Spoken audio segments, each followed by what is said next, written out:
불가에는 108번뇌가 있죠. 주식 투자에도 10가지 고통이 있습니다. 여러분이 이 10가지를 의도적으로 극복하기 위해서 노력하신다면 반드시 주식으로 성공할 수 있을 거라고 확신합니다. 먼저 첫 번째, 손실을 보는 고통이에요. 이번 하락장에 많은 분들이 느끼셨을 겁니다. 그리고 주식 다시는 하지 말아야 되겠다, 이런 마음 먹으신 분 많으실 거예요. 하지만 내가 수익을 위해서 이 손실 반드시 거쳐야 하는 과정이에요. 내가 이 손실을 버티고 혹은 저점에서 추가로 매수할 수 있다면 이 손실은 그냥 잠정 손실일 뿐입니다. 확정 손실이 아니라 계좌에 잠깐 동안만 마이너스가 떠있는 그런 상황이란 거예요. 여러분이 이 손실의 고통을 이기지 못한다면 절대로 주식으로 성공할 수 없습니다. 글로벌 금융위기를 포함해서 코로나 팬데믹까지 지수가 수십 프로 이상 하락하는 그런 장은 많았지만 결국에 그 장을 버티고 이겨낸 사람은 큰 수익을 받습니다. 이게 주식시장의 생리이기 때문이에요. 이 하락에서 포기하고 주식시장을 떠나는 분, 영영 그 손실을 복구할 기회를 잃어버리게 돼요. 하이리스크 하이리턴이라고 하죠. 내가 짊어지는 리스크, 그리고 내가 가져가는 잠정 손실, 이게 크면 클수록 나중에 나에게 돌아올 이익의 크기 커질 수 있다는 거예요. 두 번째는 매수하지 못해 이익을 놓치는 고통인데, 많은 분들이 아시는 포모죠. Fear of Missing Out. 나만 도태되는 것 같은, 그래서 두려워지는 고통. 많은 분들이 매수 중독에 걸려 있어요. 사지 못하면 불안해하죠. 나는 못 샀는데 주가가 떠나버릴까봐. 많은 개인 투자자분들이 이런 환상, 탐욕 구간, 여기서 매수를 하고 여기서 손절을 하는 이유가 바로 여기 있습니다. 포모죠. 특히나 마지막 시세, 이 구간은 워낙 강력하고 가파르기 때문에 이 올라가는 수익의 속도, 이걸 보다 보면은 공포에 사로잡혀요. 남들은 다 몇 배씩 버는데 나 혼자 남겨진 것 같은 그런 공포죠. 하지만 이럴수록 주가가 급격히 상승할수록 조심해야 된다는 거예요. 이때 잠깐 기회를 놓칠 수 있습니다. 이 수익을 놓쳐버릴 수 있어요. 하지만 이 수익 구간에서 돈을 못 벌었다고 해서 내 투자가 실패한 거냐? 아니죠. 기회는 수십 번, 수백 번 이상 남아있어요. 이 구간에서 자칫 고점에 물려서 이 손실을 맛보지 않는 것, 그래서 내 자금을 잃지 않는 것, 이게 중요하다는 거예요. 모든 기회를 내가 다 잡으려고 하는 것보다 내 돈을 잃지 않는 게 중요합니다. 내 원금만 지킨다면 앞으로 남아있는 기회는 수십 번, 수백 번 이상 많이 남아있다는 거예요. 그리고 세 번째는 충분히 갖고 있지 못한 고통인데, 자, 성경에 보면 달란트 비유가 있죠. 어떤 주인이 3명의 종에게 각자의 능력치만큼의 달란트를 주고 갑니다. A에게는 5달란트, B에게는 2달란트, 마지막 C에게는 1달란트를 주고 가요. 이 5달란트를 받은 종은 주인이 돌아올 동안 열심히 일을 해서 이 5달란트를 굴려서 5달란트를 법니다. 총 10달란트가 됐죠. 그리고 B는 받은 2달란트를 열심히 굴려서 4달란트를 만듭니다. 그런데 마지막 C는 1달란트밖에 받지 못했어요. 불평합니다. 아니, 나는 1달란트밖에 주지 않아 놓고 도대체 뭘 하라는 거지? 나는 차라리 이 돈을 가지고 굴리다가 이 돈을 잃어버리느니 그냥 이 달란트를 땅에 묻어놓고 보관하고 있다가 주인이 돌아오시면 그대로 돌려드려야겠다. 결국에 주인이 다시 집으로 돌아왔을 때 10달란트, 4달란트 각각의 그릇에 맞게 돈을 굴려온 이 종들은 이 주인이 칭찬했습니다. 하지만 이 1달란트를 받았던 이 종, 불평하면서 받았던 1달란트를 주인에게 그대로 다시 돌려준 이 C, 악하고 게으른 종이라는 엄청난 질타를 듣게 됩니다. 주식 투자에서도 마찬가지예요. 누구는 시드머니가 5억이라더라. 누구는 시드머니가 2억이야. 근데 나는 시드머니가 1000만 원밖에 안 돼. 불평합니다. 고통스러워하죠. 나는 돈을 충분히 갖고 있지 못해. 그렇기 때문에 돈을 굴릴 수 없을 거야. 많이 벌지 못할 거야. 이렇게 생각을 해요. 하지만 중요한 거는 내가 얼마를 갖고 있느냐가 아니라 내가 갖고 있는 돈을 내 그릇에 맞게 얼마나 효율적으로 굴리느냐, 여기 있는 거예요. 이게 투자의 핵심입니다. 내가 시드머니를 충분히 갖고 있지 못하다고 여러분도 불평하고 계시진 않으신가요? 중요한 거는 내 시드머니를 굴리는 효율성이지 이 시드머니의 크기가 아니에요. 결국엔 내가 가진 시드머니를 효율적으로 계속 굴려나간다면, 복리의 힘으로 굴려나간다면 시드머니는 자연스럽게 커져가겠죠. 내가 가진 만큼의 시드머니를 얼마나 최선을 다해서 굴리느냐, 칭찬받는 종이 될 것이냐, 악하고 게으른 종이라는 질타를 받게 될 것이냐, 주식시장도 마찬가지라는 거예요. 네 번째, 언제 이익을 볼지 알 수 없는 고통. 기다림에 관련된 부분이죠. 자, 누구나 알고 있는 삼성전자의 월봉 차트예요. 2000년대 초반부터 현재까지의 주가 흐름인데, 자, 보시면 이렇게 굉장히 장기간 박스권에 갇혀 있는 걸 볼 수 있습니다. 그리고 한 번에 큰 시세가 나요. 또 박스권, 큰 시세, 박스권, 또 큰 시세. 이렇게 시세 관찰이 크게 나기 전까지는 이런 장기간의 긴 기다림의 구간이 필요했다는 거예요. 그리고 시세가 나는 그 기간, 정말 단기간이죠. 우리가 기다렸던 시간과는 비교할 수 없을 정도의 짧은 시간에 큰 시세가 난다는 걸 알 수 있습니다. 상승은 이렇게 단기간에 크게 오게 돼 있어요. 하지만 그게 언제인지 알 수 없기 때문에 그 기다림의 시간이 괴롭고 고통스러운 거죠. 하지만 우리는 이 기다림에 익숙해져야 돼요. 기다리는 방법을 익혀야 되고 엉덩이로 투자하는 방법을 알아야 됩니다. 그래야지만 결국에 이런 큰 시세 상승, 수익을 볼 수 있다는 거죠. 다섯 번째는 이익 실현 충동에 저항하는 고통. 제가 항상 강조하는 것 중에 하나가 손실은 짧게, 수익은 길게 가져가자는 거죠.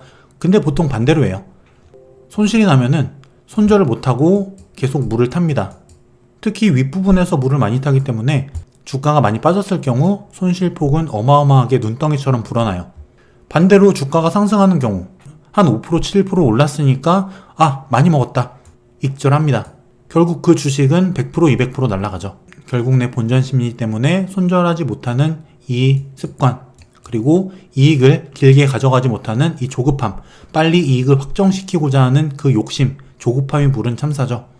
이렇게 우리는 이익 실현 충동에 저항하는 고통에 항상 직면하게 됩니다. 하지만 이 고통을 견딜 수 있어야 돼요. 그래야만 큰 수익을 낼 수 있습니다. 주식 투자는 머리가 아니라 엉덩이로 하는 것이다. 기억을 해야겠죠. 상상 속 이익을 손에 넣지 못하는 고통. 우리는 항상 내가 투자한 비트코인이 2배, 3배 갈 거야. 삼성전자, 10만전자, 20만전자 갈 거야. 테슬라, 2000슬라, 3000슬라 가겠지? 이렇게 우리는 항상 상상 속에 매매를 합니다. 하지만 현실은 다르다는 거예요. 그렇기 때문에 우리는 이 상상 속의 이익, 여기에 집중할 게 아니라 내가 바꿀 수 있는 것에 집중을 해야 돼요. 주가의 흐름, 내가 어떻게 바꿀 수 없죠. 하지만 내가 바꿀 수 있는 것, 나의 마인드 세팅, 그리고 나의 공부, 종목을 고르는 경험을 쌓는 것, 책을 읽는 것, 리포트를 읽고 경제신문을 읽는 것, 이런 것들은 내가 할 수 있어요. 내가 통제할 수 있단 말이죠. 이런 상상 속의 투자, 제발 올라라, 올라라, 그만 떨어져라, 이렇게 기도하는 투자가 아니라 내가 바꿀 수 있는 것에 집중하는 투자를 하자는 거예요. 7번째, 다른 사람이 나보다 낫다고 생각하는 고통. 세상에는 나보다 잘난 사람이 너무나 많죠. 사실 이거를 잘난 순서대로 줄을 세우자고 한다면 끝도 없습니다. 첫 번째에 서 있는 사람은 없어요. 무조건 나보다 잘난 사람은 무조건 있다고 보는 게 맞겠죠. 그런데 나보다 잘난 사람을 항상 비교하면서 그 사람은 어떤데 난 이렇다, 이렇게 사는 사람은 절대 발전을 못해요. 항상 열등감 속에 사로잡혀서 발전할 수 없습니다. 이 사람은 나보다 돈도 많고 금수저라서 나보다 유리해, 그리고 나보다 주식 투자도 잘하네, 이렇게 비교하는 것은 아무 의미가 없어요. 내 투자에 아무런 도움이 되지 않습니다. 그냥 내가 갖고 있는 시드머니, 그리고 나의 능력, 여기에서 내가 가장 잘할 수 있는 것을 계속 공부하고 경험을 쌓고 나의 수익 모델을 개발하면서 가장 효율적으로 굴릴 수 있는 방법을 개선해 나가는 그 과정을 해나가면 될 뿐이에요. 그 이상도 이하도 아닙니다. 그냥 나는 내 자리에서 내가 할 수 있는 최선을 다하면 되는 거예요. 다른 사람이 나보다 낫다고 생각하는 이 비교하는 자체, 투자에 아무런 도움이 되지 않는다는 거예요. 그리고 8번째, 지겨움에서 오는 고통. 이것도 조급함과 일맥상통하는 개념이죠. 투자하다 보면 정말 지겨워요. 내가 지금 본전에서 벗어나서 손실 구간이야. 근데 떨어지고 횡보하고 절대 본전으로 가질 않아요. 지겹죠. 결국에 손절합니다. 그리고 지금 손실은 아닌데 오르지 않고 계속 횡보만 해. 떨어졌다 올랐다 하면서 횡보만 합니다. 이렇게 해서 언제 돈 벌어? 지겹죠. 하지만 아까 삼성전자 사례에서 보셨듯이 시세는 한순간에 나요. 내가 기다림을 견디지 못하고 손절하는 그 순간 신기하리만큼 주가는 날아가 버리죠. 많은 분들이 경험하셨을 거예요. 기다릴 줄 아는 것, 그리고 지겨움에서 오는 고통을 극복할 수 있는 것, 이게 주식 투자로 성공할 수 있는 또 하나의 자질이에요.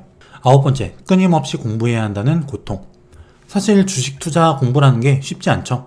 그런데 우리가 생각을 해보면 입시 공부, 대학 입시, 그리고 직장, 취업 공부, 자격증, 기타 승진 공부, 군대에 들어가서 이등병에서 병장까지 그 힘든 과정, 우리가 모두 다 겪어봤다는 거예요. 그 과정이 어땠죠? 너무나 힘들어요. 그 끝없는 공부의 과정 너무나 괴롭습니다. 하지만 지나보면 어떻죠? 그냥 추억일 뿐이에요. 시간은 누구에게나 동일하게 주어지죠. 이 시간을 그냥 허황되게 보내느냐, 아니면 이 시간을 정말 절실히 노력해서 하나에 집중하고 몰입해서 어떤 성과를 내느냐. 이거는 우리의 선택에 달렸어요. 하지만 우리가 이 둘 중에 어떤 선택을 하던 간에 뒤를 돌아봤을 때 이 과정은 생각나지 않아요. 결과만이 남을 뿐입니다. 힘들게 노력하고 공부했던 이 과거, 지나보면 달콤한 과실만 남죠. 하지만 우리가 그냥 설렁설렁 시간 보내고, 놀면서 시간 보내고, 쉬면서 보내고 그랬던 시간은 물론 기억나지 않습니다. 남는 것도 없죠. 내게 남는 것은 공허함 뿐이에요. 투자 공부는 생각보다 어렵지가 않습니다. 우리가 해왔던 입시 공부, 입사 공부, 자격증 공부, 그런 공부보다 훨씬 쉬워요. 그리고 어느 정도 절대량만 채워놓고 내 경험만 어느 정도 쌓여 있다면은 그 다음부터는 그리 큰 공부가 필요하지도 않습니다. 그런데 이 기본적인 시간을 투자하고 공부하는 이 과정이 너무 짜증나고 힘드니까 안 해요. 그리고 운에 맡긴 투자합니다. 어차피 올라가거나 떨어지거나 둘 중 하나 아니야? 확률은 2분의 1. 그래 그냥 사보자. 이렇게 되는 거죠. 근데 이런 투자는 주사위를 던지는 게임과 같아요. 주사위를 10번 던지면은 그 중에 뭐 한두 번은 6이 나올 수 있겠죠? 하지만 10번 모두 6이 나오는 경우는 없습니다. 운은 말 그대로 운이에요. 우리는 운이 아니라 가능성에 기댄 확률적인 투자를 해야 됩니다. 그 가능성은 공부와 경험, 노력에서 나옵니다. 어느 정도 기본적인 절대 시간은 필요하다는 거죠. 공부와 경험, 노력 없이 투자로 성과를 낸다는 것 쉽지 않다는 거예요. 마지막, 조급함으로 인해 생기는 고통. 제가 오늘 말씀드렸던 내용 대부분이 하나로 귀결이 됩니다. 바로 조급함이에요. 이런 것들, 다음 기회를 기다리지 못하는 조급함이죠. 서서히 시드를 늘려가지 못하는, 기다리지 못하는 조급함, 기다리지 못하는 조급함. 대부분이 조급함과 연결이 되어 있는 고통들이에요.